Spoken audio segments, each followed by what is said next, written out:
Hi beautiful souls, welcome to my channel Elle's Temple. My name is Elle, I'm a goddess guide and intuitive tarot reader. Welcome back to my returning viewers. Welcome if you're new here. I'm so happy to have you all here. I hope you guys are all doing well wherever you are in the world. So today's reading is going to be all about it's time to create this. I know I have many creatives here in this community on YouTube, this little corner of the internet. I've put out a couple of readings about creativity before, which I'll leave in a playlist below because there's a few of them, and I know you guys really tend to be drawn to these types of readings because you're all creating amazing things in the world. So I'm really excited to get into this one. I have pre-pulled your cards today and there's some beautiful things coming through, beautiful channel messages starting to come through already. So I'm super excited for this one. So without further ado, to introduce the three piles, we've got three different goddesses, gods and guardians from the beautiful deck by Sophie Bashford. So if you are drawn to the Celtic god Ogma with Watch Your Words, and I've also got crystals for you to choose from today. If you are drawn to the honey calcite crystal, then you will be pile number 1.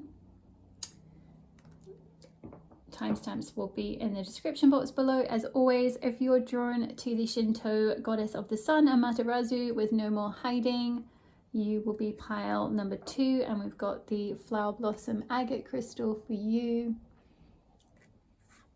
So if you're drawn to either the flower blossom agate crystal or Amaterasu, whether it's the picture, the energy of the pile, the words, whatever it might be, you will be pile number 2.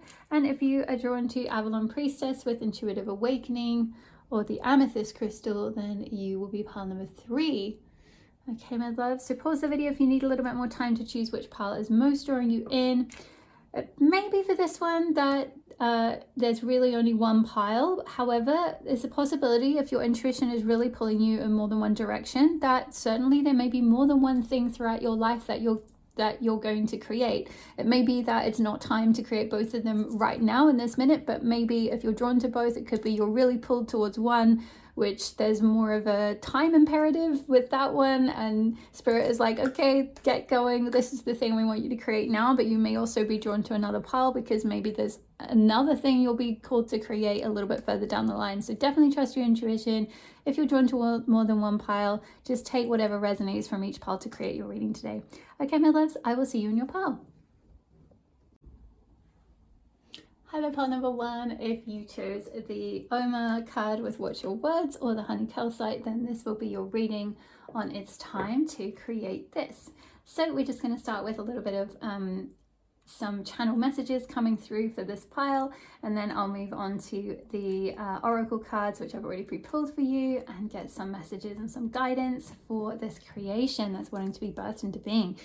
So pile number 1, so god Ogma, he is a Celtic god of writing and speech, and he's a god of linguists and orators and writers and all of that. He was a champion of the Tuatha De Danann, the divine beings in Celtic mythology, and he also created his own system of language, and he's all about supporting us with our words, and both in terms of the words we put out in the world. He's a strong god to work with in terms of if you are feeling called to share something, to communicate something, to bring something out into the world using words, using language, whatever medium that is, you know, whether it's writing a book, whether it's, you know, being a public speaker, you know, doing a TED talk or something like that, or creating a channel in some sort, or a blog, or, you know, publishing a report or a thesis, or whatever it might be. Whatever you're being called to communicate, to use your words with, god Ogma, he can support you if you are struggling with your words, if you're struggling to communicate, if you're struggling to be heard, if you're struggling to trust what you're being called to put out. If you're drawn to this pile, chances are you have a natural affinity with language, you have a natural affinity for like verbalizing truth is what I'm hearing, which is an unusual way of phrasing it, but essentially it's like you have an ability to communicate truth. You have an ability to communicate in this very honest way, to share of yourself in that way. But some of you may be just holding yourselves back a little bit. We will take a look in the other cards at, you know, any blocks that might be stopping you from, you know, really putting this creation out there. I do feel like for some of you, this is something that you know what it is. It's something that for many of you, you've already started it, or you have the idea for it. You may have even created the first draft, I'm hearing, or you've kind of, yeah, you've got to a certain point with this project, and it's just about kind of really putting it out in the world.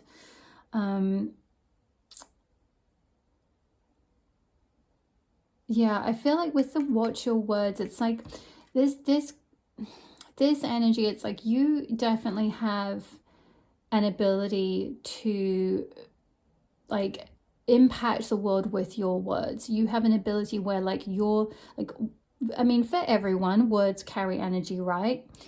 But in particular for you, pile number one, your words can really create an impact. They really carry like an energetic frequency. They can really influence people. You can uplift people. You can change people's minds. You can help transform people. You can really get to the heart of a matter. You can really help other people to connect in with their truth as well, because you're so connected in that way and so good with language and with words. It's like by sharing your words with others, that helps kind of activate their truth with them. When they hear those words, it kind of activates them in a sense. It's very powerful energy, and it's a true gift. But I sort of get the vibe for some of you as I'm tuning into your energy that you don't realize this is a gift, or you don't necessarily value this aspect of yourself, or see the impact that your words could potentially have, or how influential they could really be. But I'm hearing step up to the plate. There's something that like you're being called to really like either complete or start to bring out, start to do in the world. Like I said, whatever medium that is, whether it's a book, whether it's some kind of platform, being a speaker, speaking with others in small groups, or in doing big talks, like on a stage or something, whatever it might be. It's like you definitely have the power to influence people with your words, to really impact people, to create change, to create transformation, to uplift, to energize, to activate is what I'm getting. Let's have a look at your other cards, and I'm going to come back to your crystal in a moment, because there's some guidance coming through from this little guy about stepping into this project more and sharing your work more in the world, but I'm going to come back to that. So let's get into it. We've got card number 2 with Lilith, the first feminist, and autonomy. Beautiful. We have got card number 41 with 7th chakra, Archangel Uriel. There's that book for those of you that have been called to write a book. We have got Oath, card number 57. We've got the Wild Rose, Do It Your Way, Embrace Your Uniqueness, and Untamed. Let's check these wrong. Yeah, they're in the shot. We've got Grounded, card number 5. Beautiful. We've got the Grandmothers, Remember Your Roots, Perspective, Trust the Weavings. And then we've got After the Storm, card number 1. Okay, so pile number 1. Let's start up here. So card number 2, Lilith, the first feminist, and autonomy. And then we've also got this Do It Your Way, Embrace Your Uniqueness, Untamed. There's something about doing something, sharing something, using your words, using your language, putting something out in the world in your own way, doing it your way, doing it without being under any sort of umbrella of anyone else, or any kind of control of anyone else, or anything like that. It's like, this isn't necessarily something you're being called to create that is perhaps within your day job, or under, say, your university or whatever it is. This is something that you're being called to do your own way, with that autonomous energy and untamed. That is very much the energy of Lilith. She is untamed. She is the goddess who, she leaves Adam to go and live on her own way, so she doesn't have to like kowtow to anyone else's authority, or be submissive to him. It's that untamed energy. It's that wild energy. It's that raw force of like, no, I'm doing things my way. I know that I'm worthy of this. I know that I am equal to everyone else. I don't have to be submissive. I don't have to do what you tell me to do. I'm going to go over here and create my own thing. And so there's something around, this doesn't necessarily mean like, quitting your day job and like going full-time into writing, though that may be something that possibly you may feel called down the track to do, provided you can support yourself and everything. But there is definitely an energy of like, say for example, you are very good with your words, you're a writer, you use writing in your job, say you work in communications or marketing or something like that, where you're using language, you're using words, you're influencing people already in that way. You may even be working for, you know, another spiritual organization or something like that, you know, like you could be working for a big organization doing their marketing and stuff, and it's in the realm of something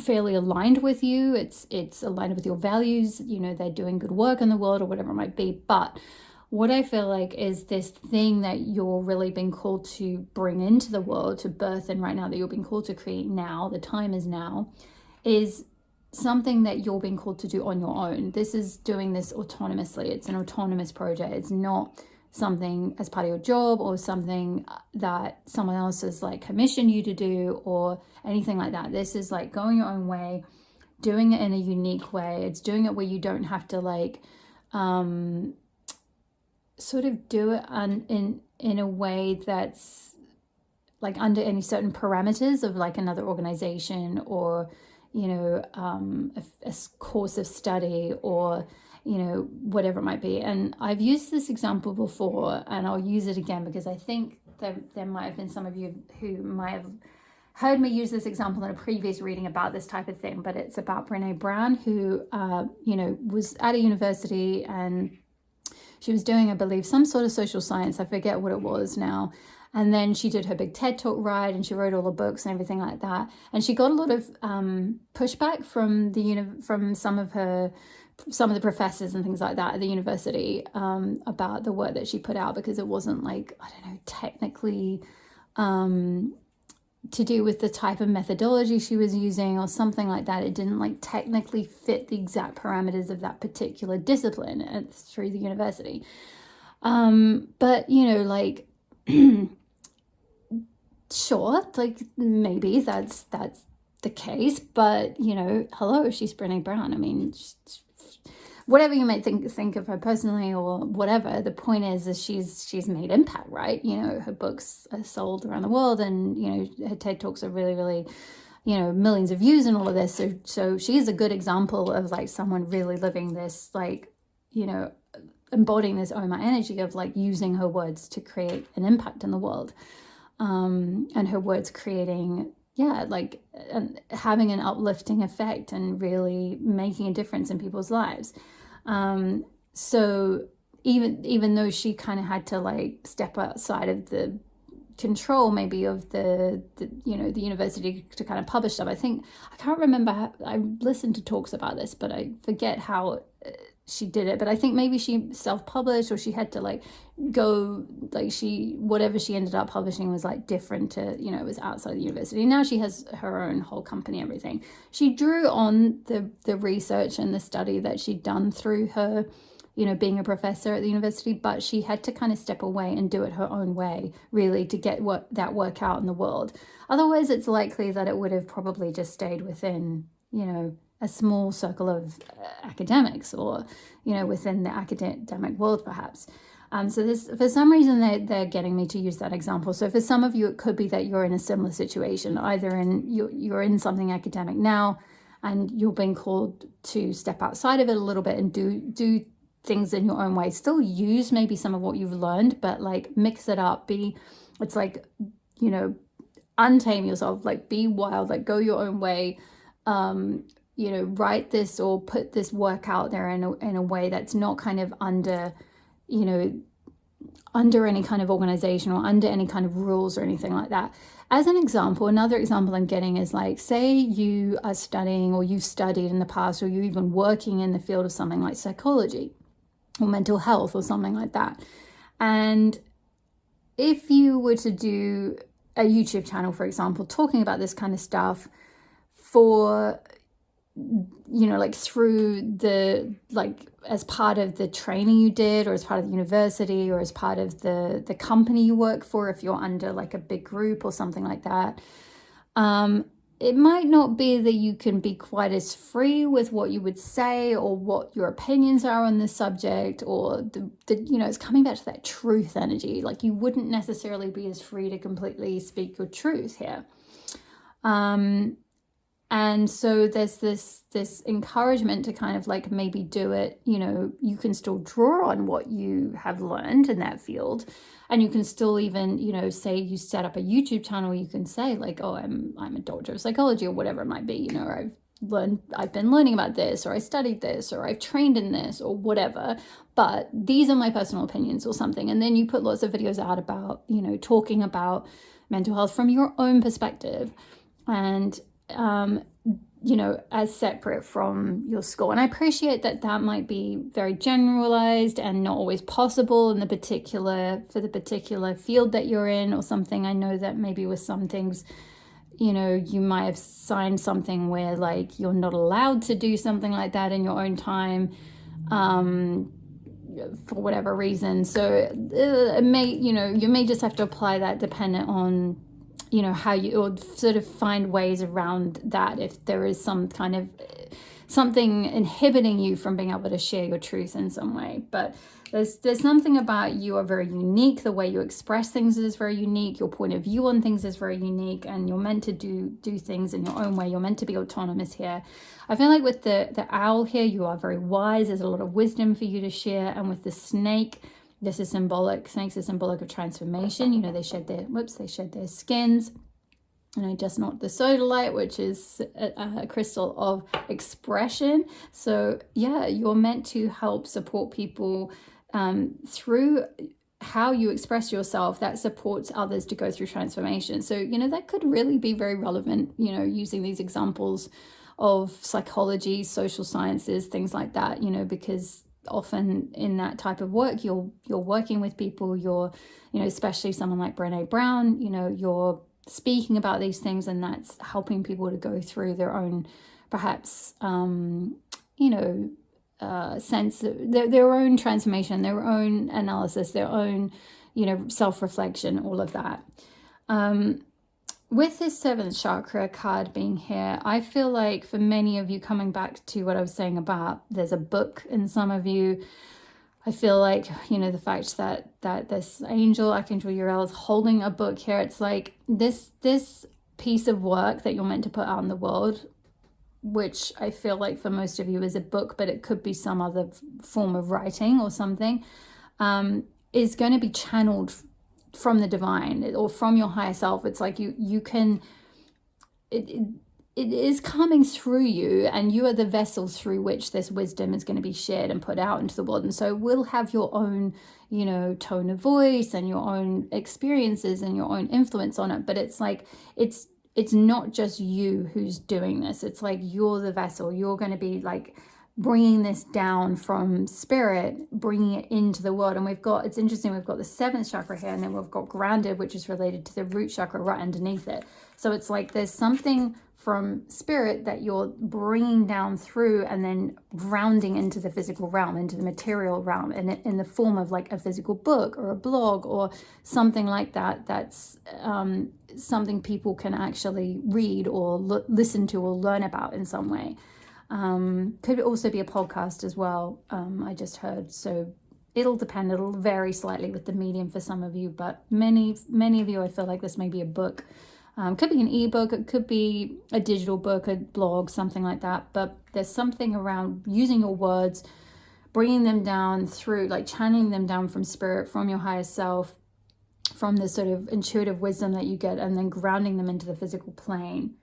And coming back to what I was saying with the honey calcite, this is a particularly good crystal to work with this grounding energy, because this crystal is associated with the root chakra and the solar plexus chakra.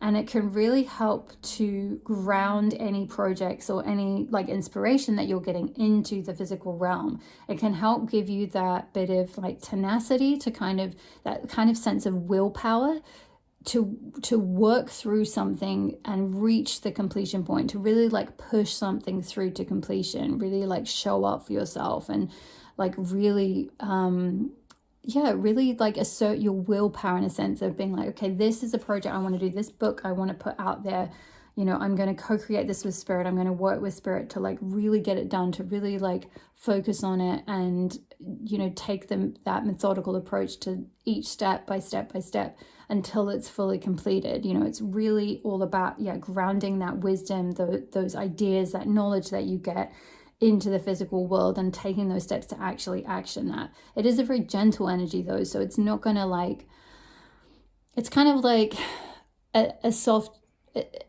a nudge from spirit, but not like a total, you know, being kicked up the backside kind of thing. So yeah, working with this energy of honey calcite, I would highly recommend. If you are at that stage where you may have started something and you're struggling to like really fully ground it or complete it or bring it out into the world.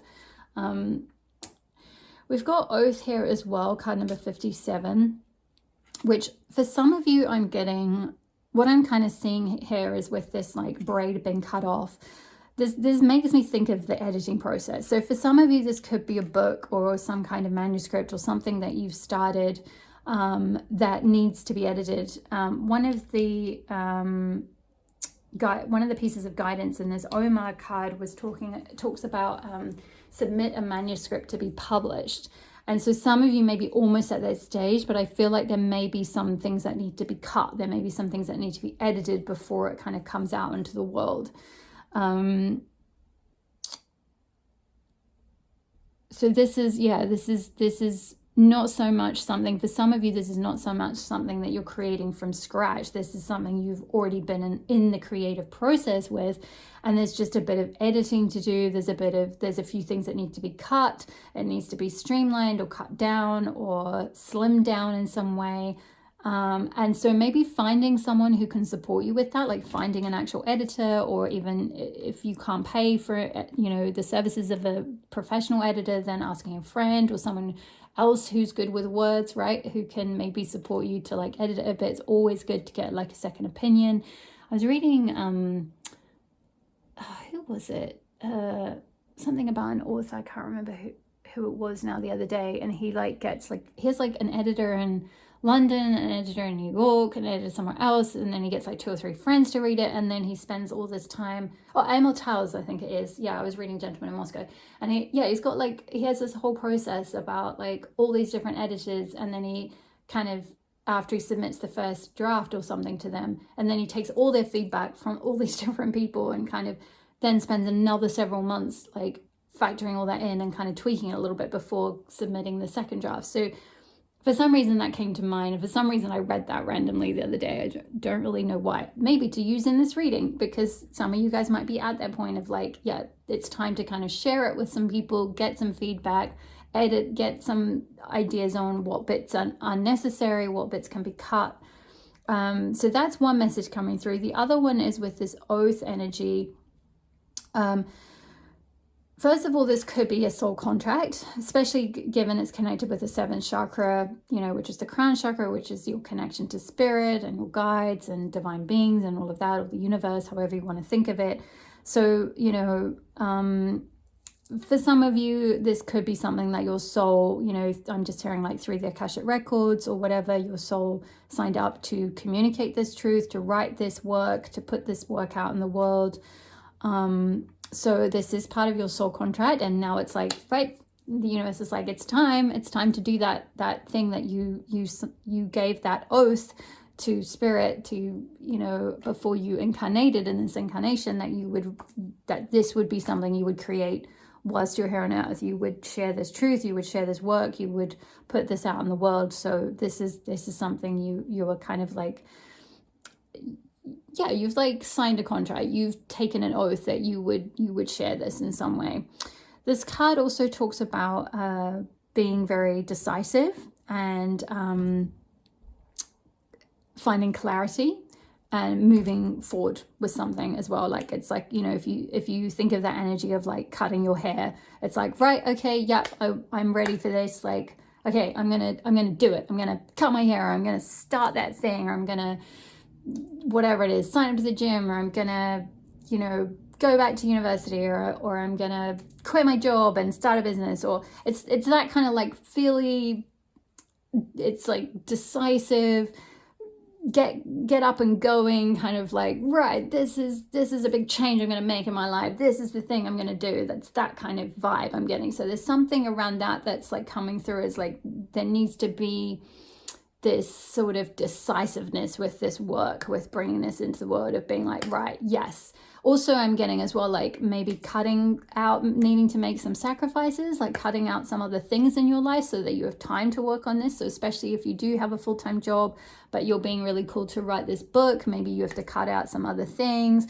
maybe a little bit less Netflix, or a little bit less scrolling on the Insta or whatever it is, on YouTube, whatever it might be, so that you have, or getting up a bit earlier or something like that. It's like carving out some time, cutting some ties with some things that aren't really serving you, to carve out the time to focus on this project, to get this out in the world. And then we've got underneath it with the grandmothers, remember your roots, perspective, and trust the weavings. And I kind of feel like this is sort of linked with this 7th chakra card of like, there's this beautiful spiritual energy that's supporting you with this project, that's like you're drawing on to bring down into the physical realm. We've got roots here as well as the root chakra, so there's a lot around like rooting, grounding, bringing something into the physical world, remembering your roots. So remembering, maybe there's something culturally or something from your roots that may support you through this process. Maybe there's a particular person who can support you through this process, whether they are still in the physical, or they may be in spirit. I'm kind of getting a strong vibe that for some of you, or for many of you, this person who is supporting you and watching over you as you go through this creative process is actually in spirit. It could be a grandmother, like a grandmother by birth, or even a grandmotherly figure, like someone who is like a soul grandmother to you. And this is interesting because this card came up in a previous reading, but I forget which one it was. It might have been the Goddess You one, because there was a message around, like someone's grandmother is watching over you and guiding you and supporting you with what it is that you're creating.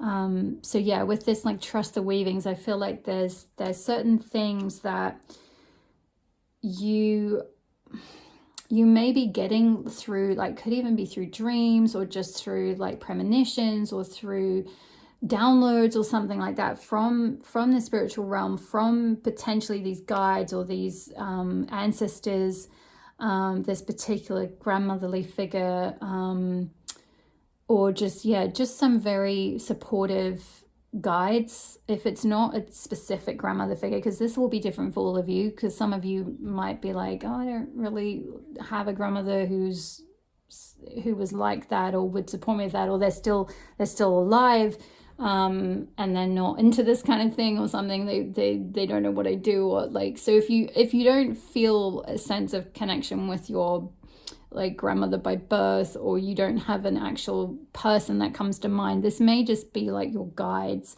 It may just be that there are guides that are strongly connected to you.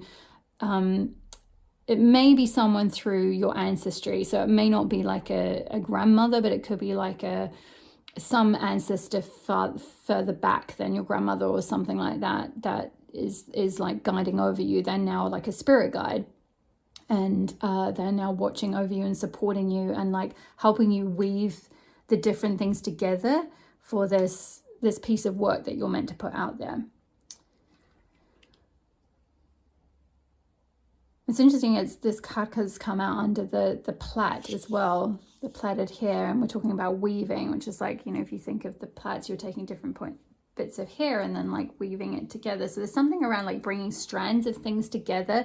Also, this is linking this back up to about doing it your way and being autonomous, because I feel like there may be different aspects, different things that you're drawing on, different like traditions or different disciplines. Like this could be a multidisciplinary project, or a multi-genre project, or just different ideas from different spiritual traditions or something like that, and you're kind of weaving it all together. You're weaving all this wisdom from across these different things that normally they would sit under a set parameters under something. For example, like you could be taking sort of religious things but weaving it with philosophy and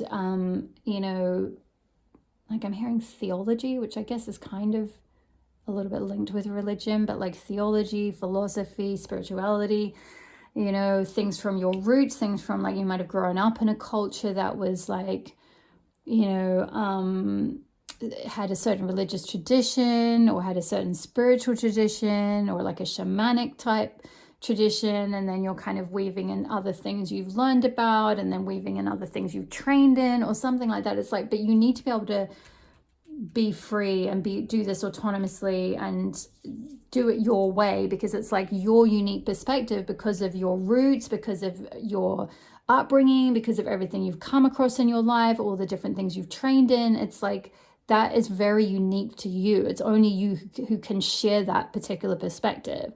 So, and I'm feeling this message coming through really strongly, because I feel like for some of you might kind of feel like, oh, why would anyone want to listen to me? Or like, why would my opinion be like, why should I share my opinion? Like, why would anyone listen? Like, loads of people have written about this or talked about it or whatever. And it's like, no, like your perspective is very unique. It's very, you need to embrace that uniqueness. It's very true to and unique to you and your experiences.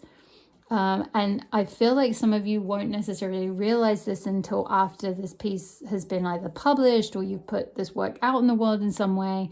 And then you'll suddenly, you know, as is the way with like writers and things, right? They put something out and then all these people around the world are like, oh my gosh, like you've described my situation. Like, you know, how did you, like, this is amazing to find someone who's, you know, it speaks to my heart. Like, this is exactly what I've gone through. Thank you so much for bringing this out, kind of thing. And it's like, you may not realize like how many people are thirsty for your words. Like, you know, they need your encouragement, the wisdom that you have to share, the transformation, coming back to that Lilith energy. This could be linked with your story, with that, like the first feminist and autonomy. This could be linked with like you talking about how you had to go your own way and sharing your story around like how you left something behind and did something yourself, went your own way, whether that's in a relationship, whether it's in work, whether it's in study or learning or training or something, or whatever it is, however you went your own way. It's like this, that's important for some reason in this. It's like maybe there's your own story is going to be something you're going to weave into this, or you're going to share it in some way. It's going to be very inspiring for others, very transformative for others. Okay, I feel called to, for time, yeah, I feel called to read from the Sacred Rebels book with After the Storm. So here we go. It's quite a long message, so yeah. And there's also a healing process at the end, which I'll hold up to the camera at the end so you can do it in your own time as well. Here we go.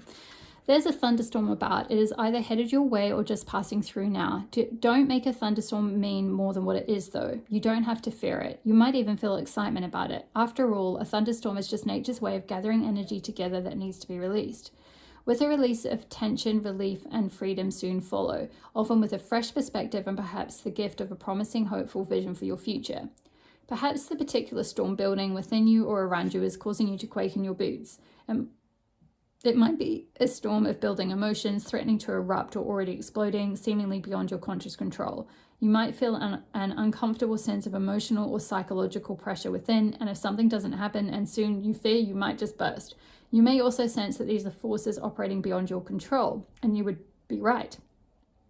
There is in life and in the creative process a need to allow for wild storms. There will be those precious moments of peace beforehand and the release and revitalization that follows, yet the storm in the middle is essential. It is a natural part of the creative process. Without this building and releasing of energy, we would suffer from boredom and stagnancy.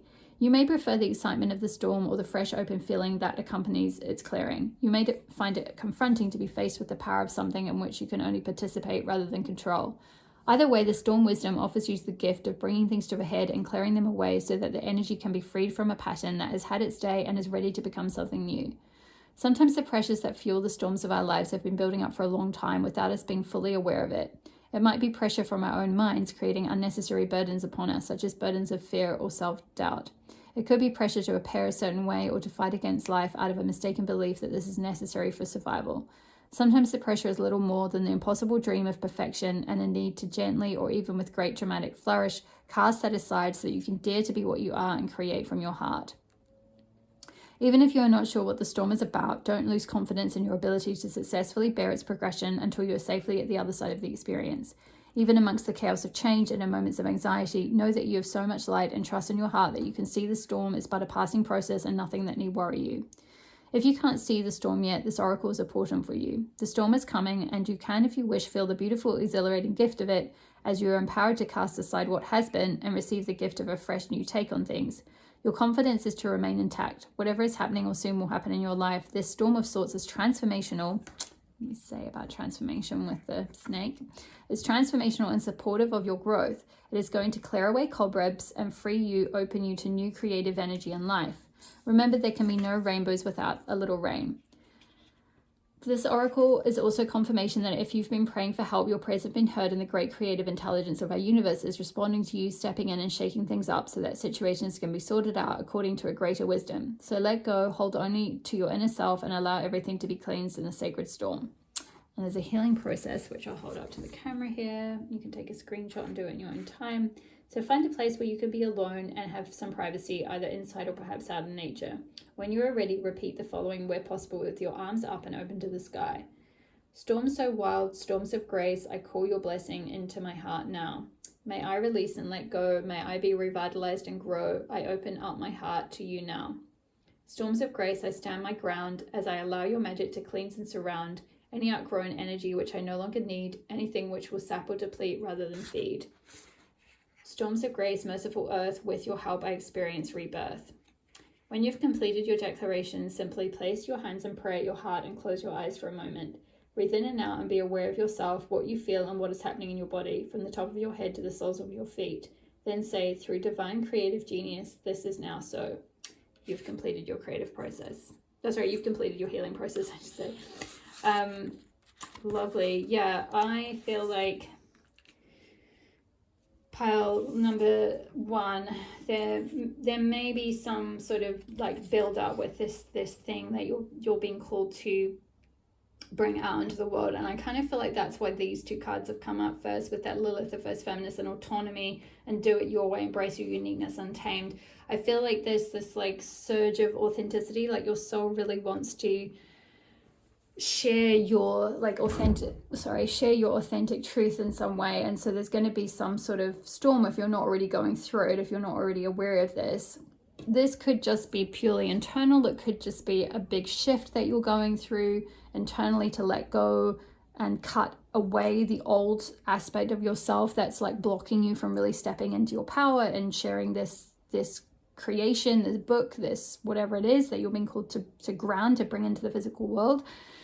For others of you, this could happen a little bit more dramatically. It could be a storm that kind of comes through and clears things away in your life, on the outside, things that are blocking you from being able to ground this work, to bring this work, to like fulfill this soul contract in some way, to live this more autonomous life. I've just noticed the butterfly here as well, which is also symbolic of transformation, so we've got a double symbol of transformation there. But yeah, basically there's this need for, whether it's just an internal shift or something that will happen on the outside, for something to move in your life so that you can do things in a unique way, so that you can be yourself, so that you can be untamed, so that you can share this work yourself. And it may mean some shifts, like I said, like maybe for some of you it's making some sacrifices, cutting some things out in your life so that you can, you still might have your day job and everything, but you might have to carve out some other time to kind of work on this. For some of you, it may be that you're, suddenly find yourself being made redundant, or the position you were working in no longer exists, or something like that. And some kind of big shift happens in order for you to go your own way and, be able to freely express yourself, maybe still using a lot of the wisdom that you gained on that path, or from that organization, or from where you were learning from or training in or whatever. But it's like now you would be free. Now you're autonomous. You're not under anyone else.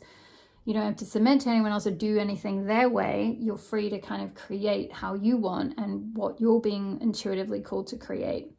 So there may be a little bit of a storm process going through, and it's interesting. We've got an owl on the first card and an owl here on the last card. So there's a wisdom to this. There's a as this card said, there's a like divine intelligence divine wisdom at play in this storm, it can feel very chaotic, and it can feel like a lot of pressure, and it can feel like you don't know what's going to quite happen, and things are building up, and it might not make a lot of sense on the outside, but it's like that, you know, if you think of a storm, right, it's like before a storm happens and it kind of clears that energy away, and it's really refreshing and you feel really revitalized. In the lead up to it, it feels very intense and very dense and very like the energy is like all built up, and you just feel like, oh, I just need a break.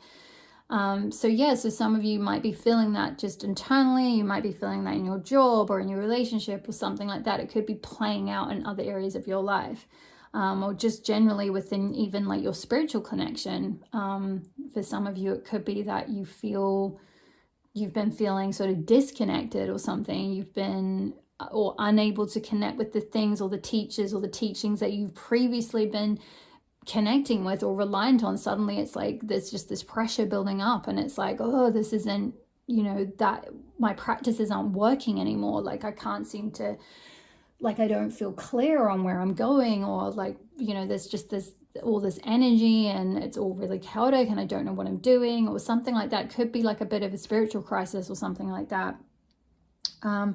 And they're bringing me back to this remember your roots perspective and trust the weavings. In fact, I might actually read from the grandmother's card as well.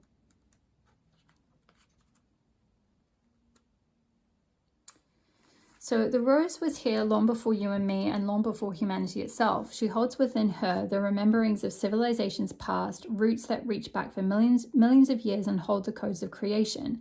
They carry with them the songs of the ancient grandmothers of the earth. Can you hear their song? When this card appears and is spread, it's an invitation to reach all the way back, to go forward, to reach your roots deep, to soar high. Yeah, that's like grounding in order to connect with your higher self, with the divine, with these upper chakras, with the universe, so that you can then bring that wisdom back down to earth. It's like rooting to rise.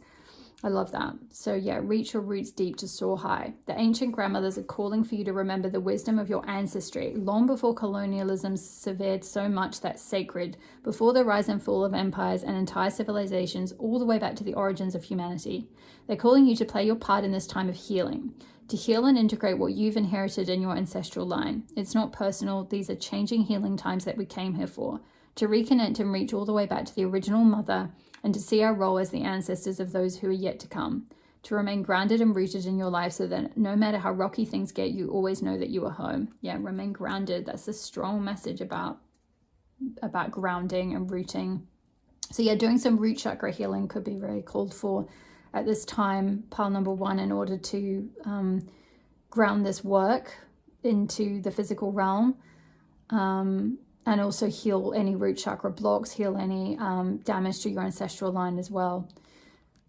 So the rose transmission is, I reach my roots all the way back to go forward. I'll hold this up to the camera so you can take a picture of this as well. I reach my roots all the way back to go forward. I call upon the sacred strength and support of my ancestors who did not forget to be with me now. I acknowledge the difficulties and what's coming up to be healed, and I do so for all who are yet to come. Beautiful. Yeah, I feel like a lot of the words that you're going to be putting out in the world, this, which I feel like for many of you, it may well be, if you're channeling it, it may well be very spiritual, even if it's not a spiritual topic per se. It's like the way that you share the information. It's like you've got such a connection with that divine wisdom, with the 2 owls, owls being messengers of the divine. So I just lost my track of thought. Sorry, part number 1.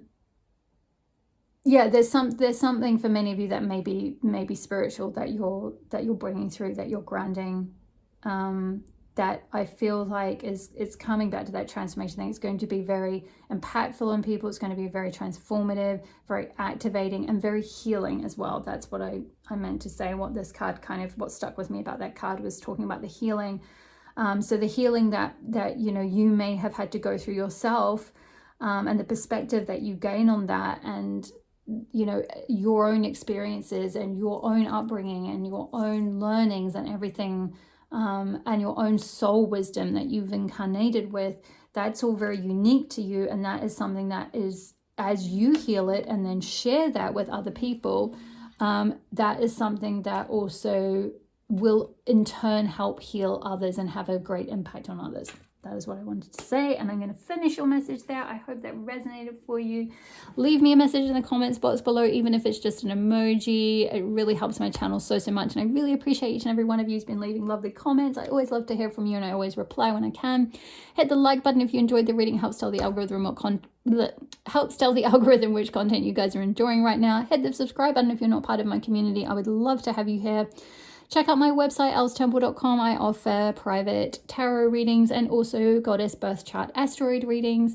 You can also sign up to my newsletter there. I send that out every new moon and full moon. The Cosmic Goddess newsletter comes up with a little pop-up when you go onto my website where you can sign up to that. I also have a Patreon as well where I offer 2 tiers with in-depth goddess readings. That is all, I think. So all the best with this thing you're being called to create right now. It is the time. Trust your intuition, and all the best. And I will see you in the next reading. All my love. Bye. Hi there, pile number 2. If you chose the goddess Amaterasu, Shinto goddess of the sun with no more hiding, or this blossom agate crystal, then this will be your reading on it's time to create this. So I'm going to start off with some channel messages that are coming through, and then we'll move on to the oracle cards that I've already pulled for you.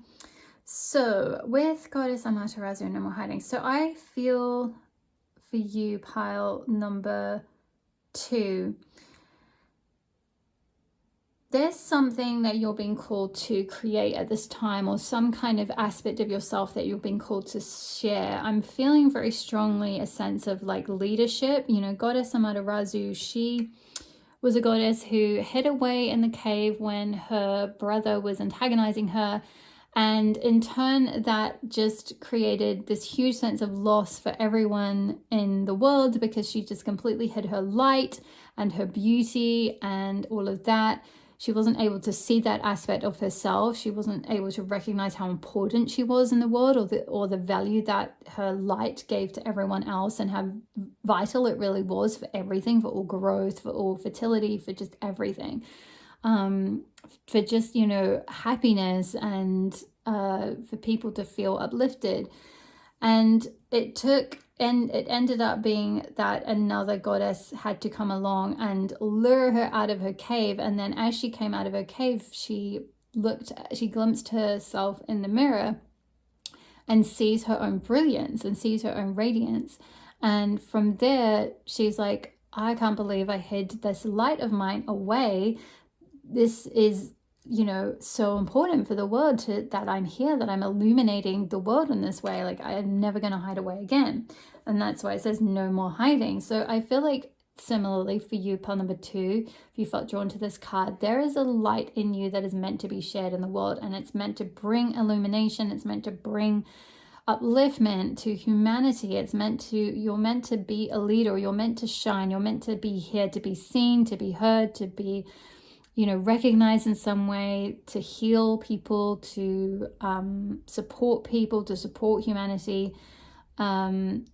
It's very important that you come out of hiding if you have been, wherever you're at in that stage. For some of you may have already started stepping out into the light a little bit more, but I'm kind of getting a vibe of you need to amp that up even more and come out of hiding even more, shine your light even more, be even more bold and like coming out into the world and stepping into your purpose and all of that.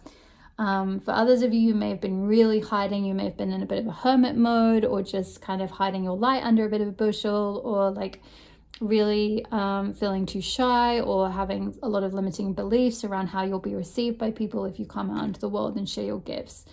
I feel called to share that I've done a blog post about Amaterasu, which I'll leave the link to that in the description box below.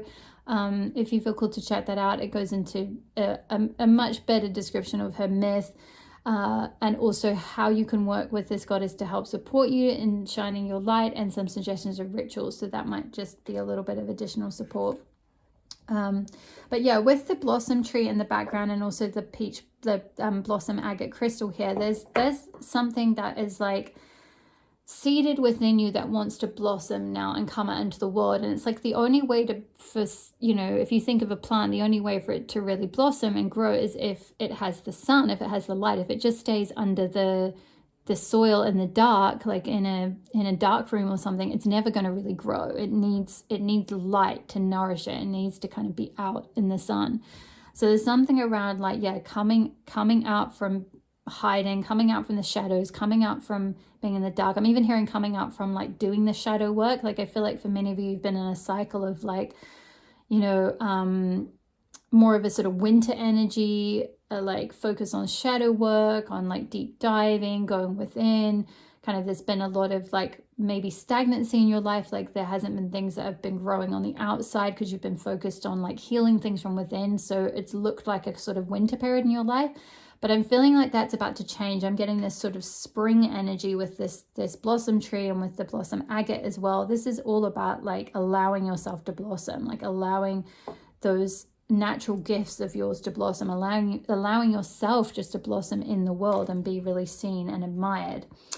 So let's have a look. Those are all the channel messages. Let's have a look at your other oracle cards. We have got the Shaman card number 16. Beautiful.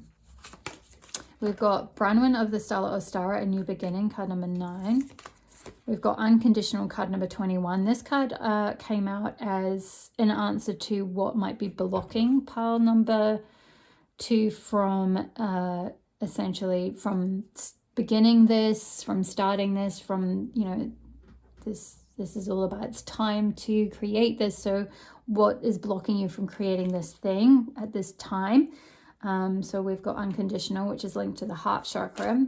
We've got the Anointed with Answer the Call, Leadership. There we go. There's the leadership energy, empowerment and soul gifts. Yeah, many soul gifts for you, pile number 2, right under the Shaman. Yeah, some of you might have a lot of shamanic gifts. I'm also seeing with the antlers on this figure's head, a sense of possibly being connected to the divine, like possibly being a priestess, a channel, something along those lines, being able to receive messages down, healing down from the divine. Or yeah, you may be some kind of shamanic healer, definitely getting strong like soul gifts, many soul gifts. We've got Blossoming Abundance, beautiful, card number 3. And we also have the Mystic Rose, Compassion, Devotion, Humility, Humanity, and Grace. And we've got, let me just put this crystal over the top. Sorry, that's the YouTube rules. We've got Come to Life, card number 43. Okay, so pile number 2.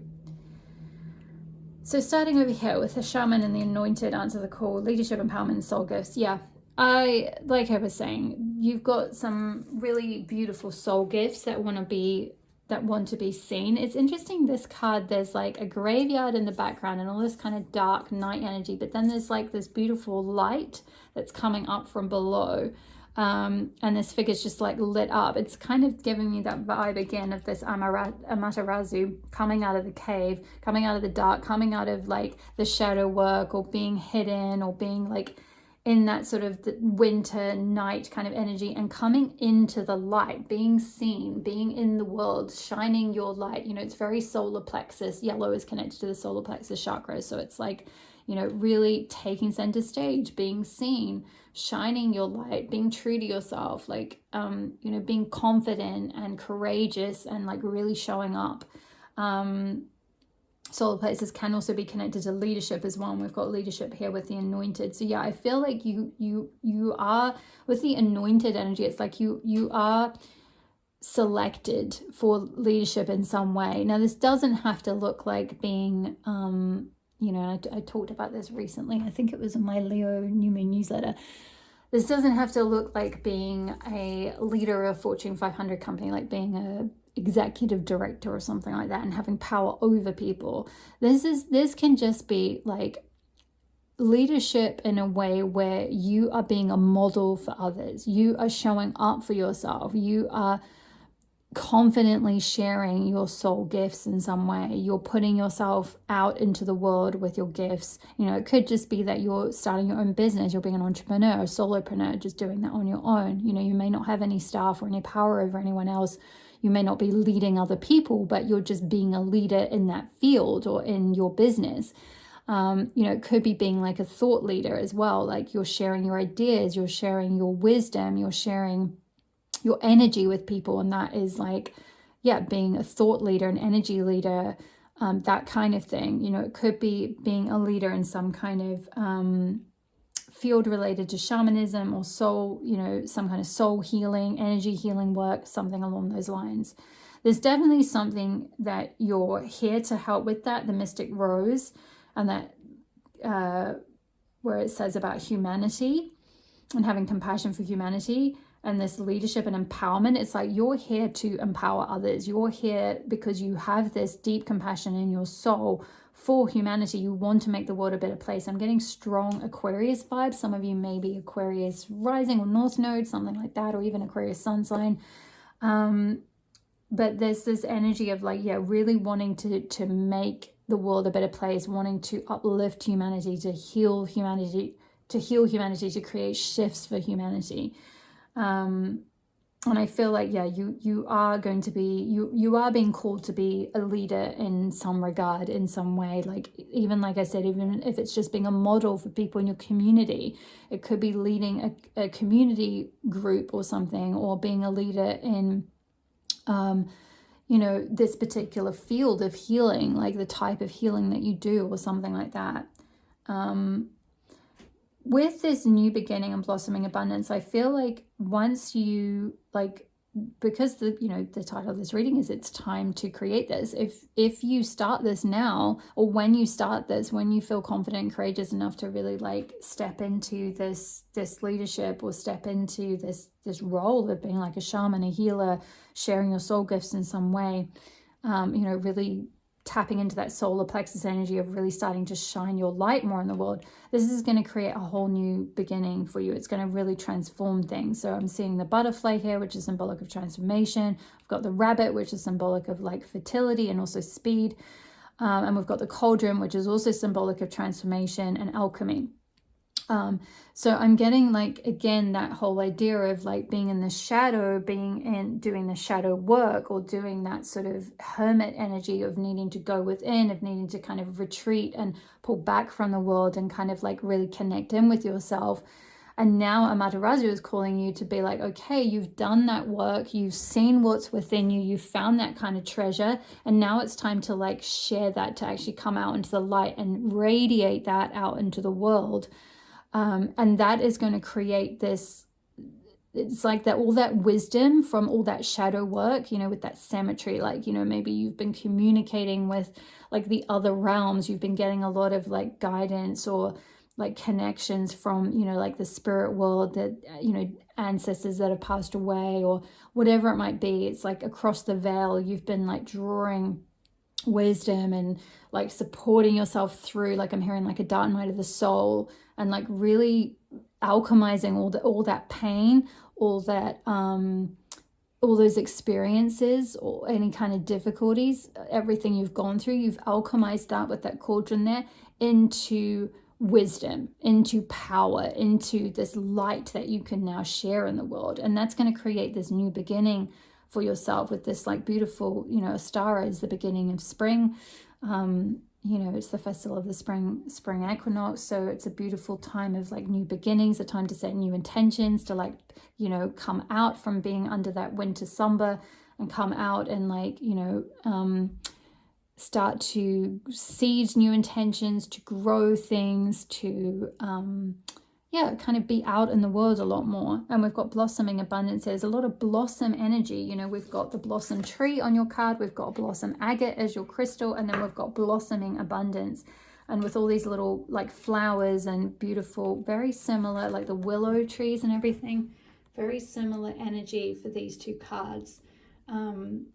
With the butterflies and the flowers and the sort of nature energy. It's this is all the spring growth after the darkness of being in winter. So if you have been feeling a bit stuck in cycles of doing deep shadow work and introspection and all that kind of sort of more wintry, being in a very winter phase, it's you're moving out of that now, and you're being called to move out of that now. Sometimes we can go into a phase like that, and then we can become comfortable there, and you know, even though it sometimes initially we don't want to go through that dark night of the soul, or we don't want to go into that, like do that descent process, you know, that Anana process of doing the descent into the underworld and stripping back the layers of all the ego stuff, all the conditioning, all the materialism, all the stuff that we think we need. And it feels uncomfortable to do that stripping down process, and uncomfortable when we're down there to kind of meet our shadow. But then sometimes we can be down there and we start to see the treasure that comes from doing that work, from alchemizing. And then sometimes it can then be like, well, I've stripped off all this stuff. I've stripped off all these layers of ego. I don't really know who I am in that upper world anymore. I don't really want to come back up to the surface. I want to stay in this hermit mode, or I want to stay in my cave where it's safe, or I want to stay in this, like, you know, this little, in the hermit phase. And Spirit is saying, no, like you didn't do that descent process just for you. Like you did that. This is part of your soul's journey, is you need to bring it back up to the surface, everything you've learned and alchemized with that cauldron there, all that alchemy work you've done. It's like now time to share that gold. You know, alchemy is the process of transforming like base metal into gold, into something really valuable. So you've done that work, and now it's time to bring the gold to the surface and shine it into the world, you know, shine your light. And that is going to bring you a lot of abundance. There are going to be things that are going to start to blossom again in your life. You are going through this spring phase. And what's going to keep you going with this unconditional card being here as a block for you starting this, for you creating this, for you stepping into this leadership. This is, I feel like this is very much connected with your heart chakra. It's connected with like all the words on this card, this compassion, devotion, grace, humility. It's like your heart will guide you on where to go. And if you can tap into those reserves of grace, of compassion, of devotion, because truly your soul is very devoted to uplifting and healing humanity at this time. You're very much here for a reason at this time of ascension on the earth. You've gone through that dark night of the soul for a reason. You've gone through your own awakening. You've gone through awakening your soul gifts for a reason. They're here to be shared. And you do have this like compassion and love for humanity. But with it being a block, it's like it may be something that is like, you know, if you think of the opposite to unconditional, it's like you've been conditional with this process of like, okay, Spirit, like, yeah, I can see that I've been given these soul gifts, but like, I only want to share them if XYZ, or like if this shows up or that shows up, or if it looks like this, or I get this amount of money, or like whatever it might be. It's like there's certain conditions attached, or certain, I'm hearing like egoic, and I don't mean egoic in the way of like being super egotistical, like arrogant. I don't mean that. I mean like as in needs that your ego has, or like conditions that your ego has around how much you'll allow yourself to kind of be seen or step into this leadership role. And your ego wants to keep you safe, and it wants to keep you like hidden, essentially. It wants to be, it's safe as staying where you are. It's safe as staying in the cave. So the ego is like, no, stay down, play small. Like, don't share these gifts. Don't support humanity in this way. Why should I? You know, there's plenty of other people doing this kind of stuff. Why should I have to do it? Or, you know, whatever it might be. It's like I'm kind of getting like a reluctance, like a reluctant healer, a reluctant psychic, a reluctant shaman, a reluctant like leader in some way. And so there's been this sort of conditions placed on it, or sort of resistance or reluctance to kind of fully embrace it, fully, you know, step into this role. And I feel like if you can really connect with that compassionate aspect of yourself, that devotional aspect of your soul, that will carry you through. That will allow you to essentially bring this work out into the world, to shine your light, to like, really show up in the world in a bigger way. That will be what drives this process of shifting you from staying hidden and staying in that kind of winter hermit kind of phase into like this spring and like life again. And we've got come to life, which I'll come to this card in a minute. Coming back to life, coming back into the spring, coming back into the world, you know, And also, you know, as a result, receiving abundance and magnetizing all, you know, beautiful abundance from what you're creating. Yeah, there's just this strong sense of blossoming, coming to life, this regeneration in your life in some way. This, you know, butterfly. It's like, yeah, you may have been in a bit of a chrysalis mode. You know, you've gone from being the caterpillar that's been, you know, your sort of ego self, or your, you know, your old self, and then that part of you is broken down. You've been in the chrysalis, and that's kind of died in order to make way for the butterfly to be created out of the death of the caterpillar.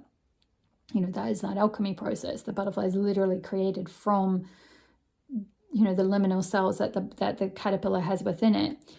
And you're about to be rebirthed as this butterfly, and like out in the world and seen in the world as this beautiful butterfly, really admired in some way. Let's have a look at the Come to Life card now. So card number 43.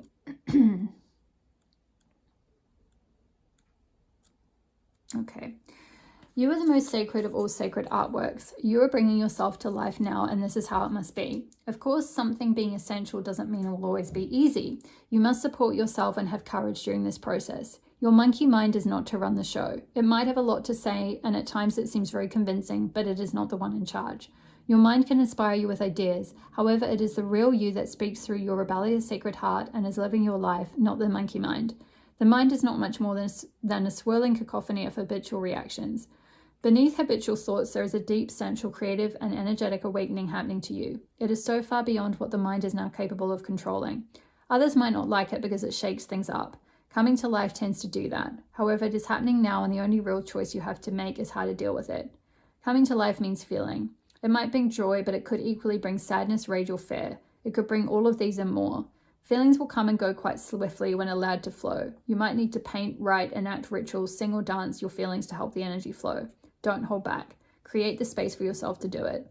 In this process, you are uncovering the artistry of the universal creator. You are honoring the sacredness of life by exploring it without restraint, and that includes the flow of your feelings. You don't have to do anything with them other than express. You may want to analyze, or you may not. It doesn't matter. What matters is you are getting in touch with feeling. Learning how to access your feelings allows you to learn how to access your intuition, creative inspiration, and genuine internal guidance. These aspects flow from the same place and are often couched within your feelings in the form of emotions as well as physical sensations. The journey underneath the mind and into essential emotional connection with your feelings, emotions, and body is for a sacred purpose. It is a part of your path.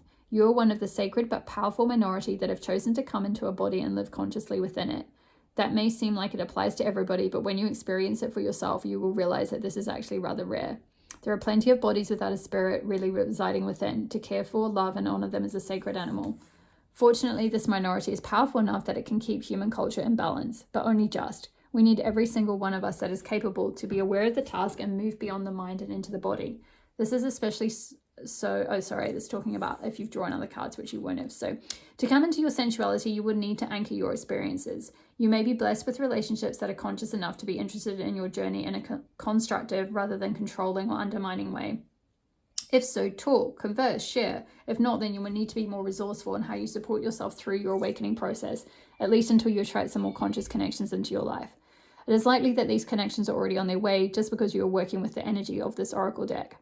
This is, okay, ignore that, it's talking about other cards. You can support your own process by scheduling time for yourself and keeping to it like you would the most important date with destiny. So get to writing in your journal, do your dances, paint your pictures, create your creations. Be kind to your body, listen to it, and let it be alive. Even in times of pain, know that there will also be ecstasy and bliss as the process of healing and awakening continues.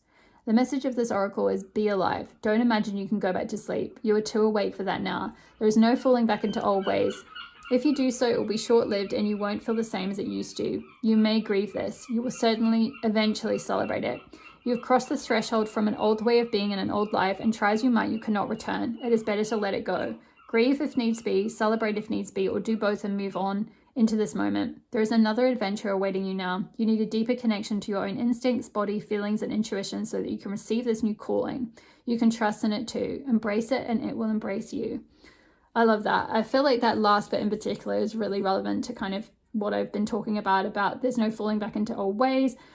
and like possibly needing to grieve that old life, and you've crossed the threshold from an old way of being in an old life that you can't return, and it's necessary to let that go because there's this new adventure. And I feel like that's exactly what I was talking about with this coming out of this hermit mode, this being in the cave, this hiding, this like going through that descent process, that Anana process where I was talking about, like stripping back the, you know, all the layers of ego and conditioning and you know, attachments and materialism and status and all of that, and like getting back to the core of who you are. And then you've kind of rebirthed yourself as this like butterfly being, and now you're this whole new self, and it's like there's a whole new adventure, there's this like calling that you're being called to step into now that's like very different from maybe what you expected for yourself in your old life or your old self, like the sort of, yeah, the ideas that you had about yourself or what you could and couldn't do. I feel also called to finish with reading the Anointed one as well. Okay. So rose oil has been used to anoint initiates through the ages, royalty too. This card is here to herald you into an even more powerful expression of what you came here to be and do. It's calling you to step forth into your inner queendom and kingdom, to answer the greatest call of your soul and face your true north. I'm just going to interrupt quickly to say with that true north, I feel called to say for some of you, this could be, if you haven't already had your birth chart read, it could be worth getting that done to see what your north node is, because in your birth chart that can be very important. It can really call you towards like a new soul expression. And often up until the age of, often it's around about your Saturn return, you'll be operating mostly from your south node.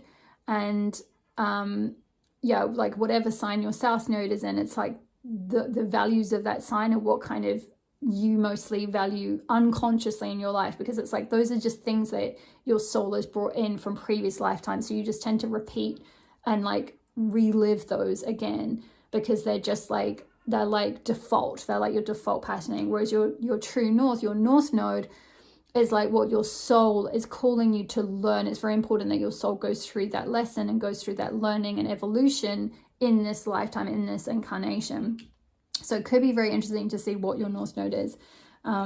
So coming back to, where are we? Special true north, to see even more of what you came here to share, to acknowledge your arrival as the initiate of your life, to shed the external noise that may have been stopping you from being all that you already are. Yeah, that was what I was talking about the like shedding the ego with that Anana journey, like the descent into the you know, where she goes into the underworld and she sheds everything. That's exactly that, shedding the external noise, the conditioning, everything everyone's projected onto you that have been stopping you from being all that you already are. To realize that you've been training for this for a long time, perhaps even lifetimes. The path your soul chose to walk is one that few have the courage to walk, and you came here for this. You're being led through this. Your soul is ancient, and with every step you've taken and every body you've been planted in, you've gathered a kaleidoscope of gifts that are ready to be shown and shared. You're being called to deeply trust the call that you've been hearing, to lead, to lead, to lead. The path you're here to pave has not been walked the way you'll walk it. And as with all ancient initiates, healers, visionaries, creatives, and leaders, you're just one magnificent thread in the tapestry of life. So go your own way, trust the road that beckons you forth, and always be led from within. And the soul inquiry is, how are you being called to step forward and lead?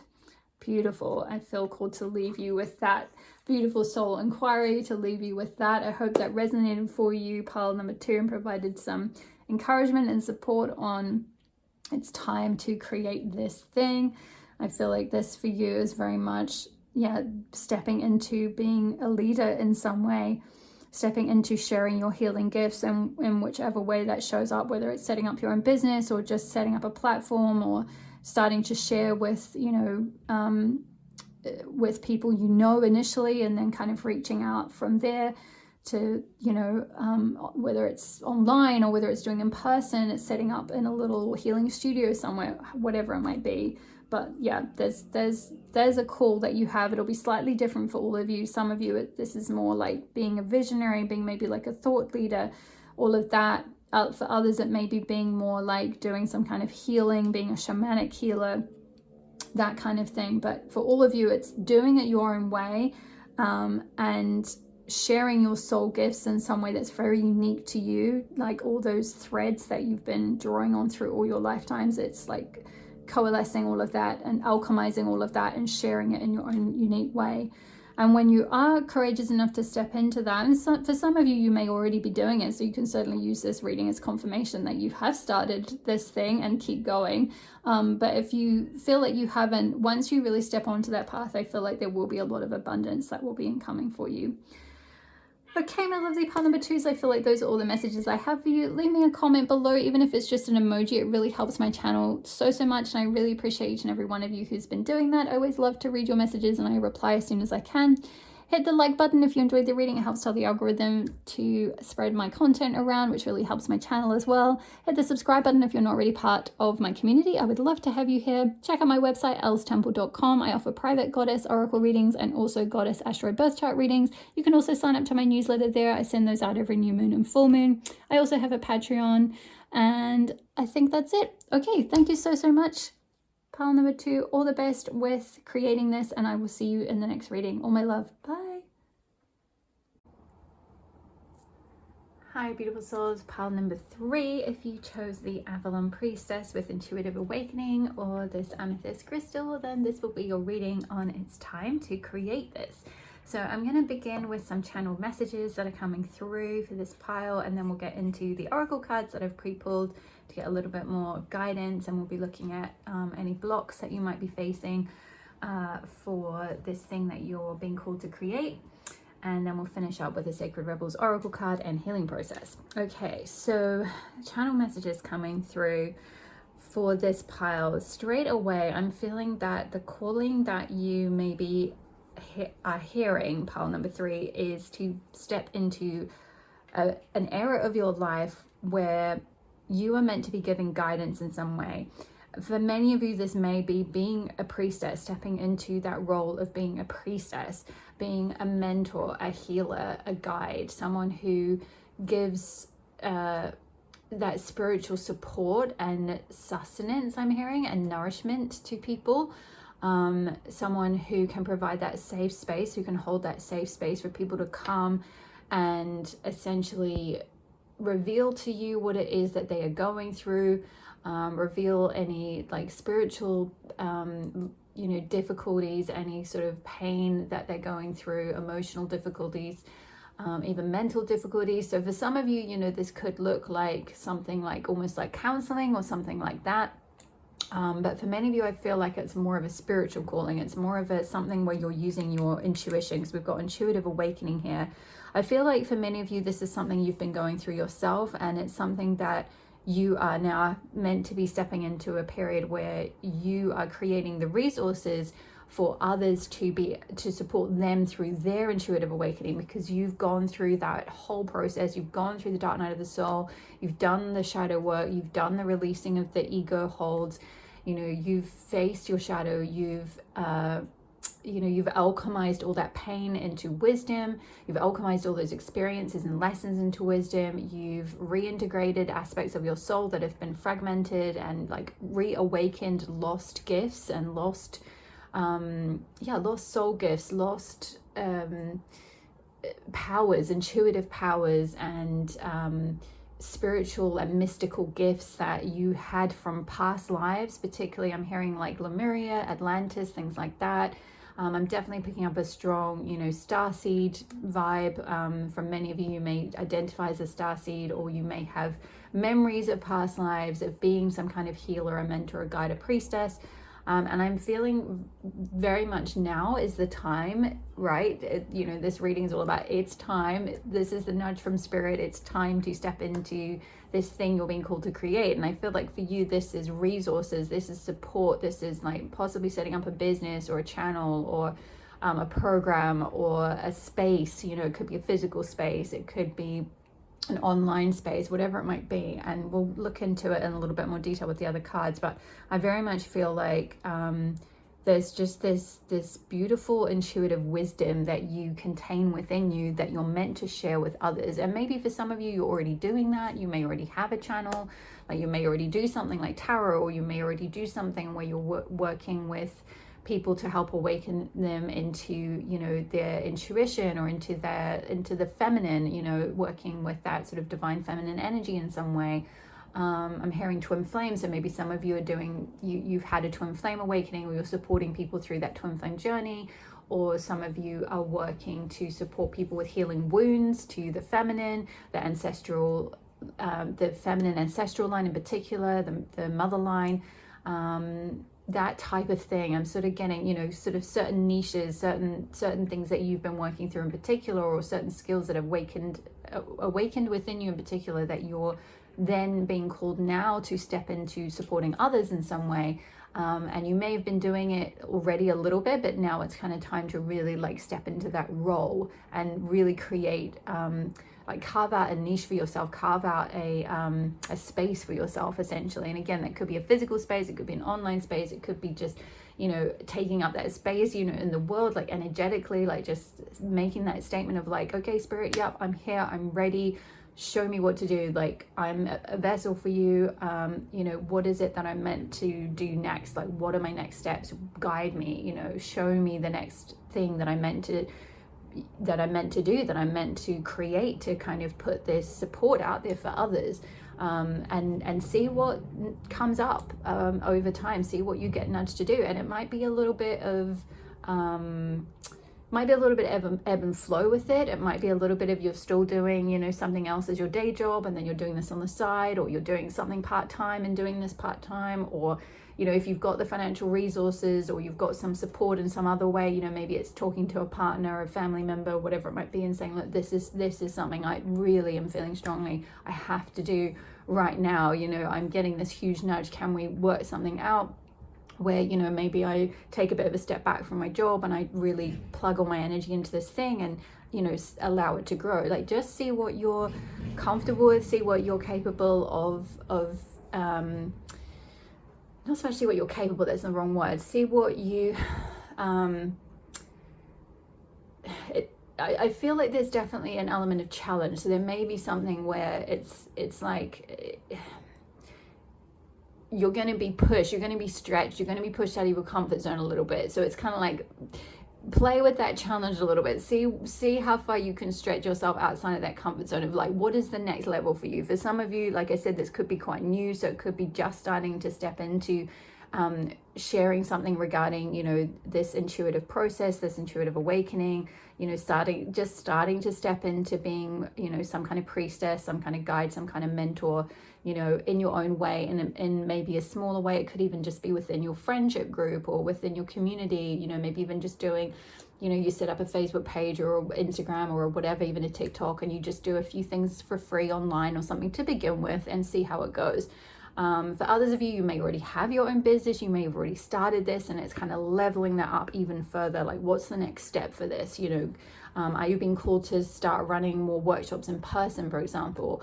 Or maybe you're already doing things in person in, you know, your town, but it's like, how can you expand that? Maybe it's now going online and doing programs online and reaching more people around the world. So there's sort of a leveling up here. What you're being called to create is like the next step with this intuitive awakening process, with this process of stepping into being a priestess, a mentor, a healer, a guide. So let's have a look at your other cards and see what the other guidance is. So we have got I love this. I kind of wish in some ways I'd done the cards live so you could have seen this come out, because you know, I mean, this is just pure confirmation. 2 cards talking about being a priestess. You are a priestess. That is a role that you have lived as a priestess in a past life. So I feel like you have the cellular memory is what I'm hearing. You have the soul gift of being a priestess, of like holding that space for people, of connecting people with their feminine side, with their intuitive side, all of that. It's something that's very you know, I want to say it's very natural to you, although you may not necessarily see it that way, because it may have been quite a process, right, to like have, you know, sort of released all the conditioning, released all the kind of patriarchal wounds, all of that kind of stuff, to kind of like rediscover this priestess aspect of yourself, to kind of like excavate it, right? But it is a natural gift for you, and it is a natural role for you. And I feel like once you step into it, once you carve out that space and really honor it and step into it, it will come it will feel very natural for you when you're doing it. So yeah, I'm getting, it's interesting, I'm seeing this with this cave energy.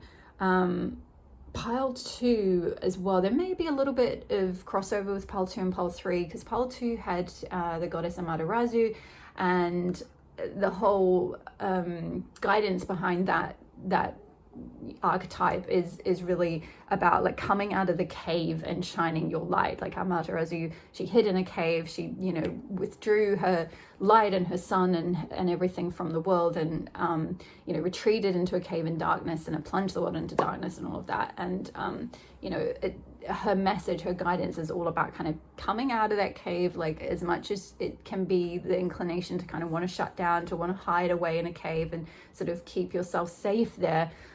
Now all of us light workers, right, we're being all called, I get it as well, like I'm being called to step up even more with some of the services and things I'm offering. So there'll be changes to some of the stuff I'm offering in coming months. Like we're all being called to do this, to step up into this role, into these roles more and more, in bigger and bigger ways, or in deeper ways perhaps. So there's something about kind of, I'm just getting this idea with this cave here. There's something about maybe you've been being a sort of undercover priestess, you've been doing this kind of work but kind of a little bit hidden. So it could be, for example, you naturally do it for friends, you know, you're very intuitive, you give a lot of intuitive guidance to people.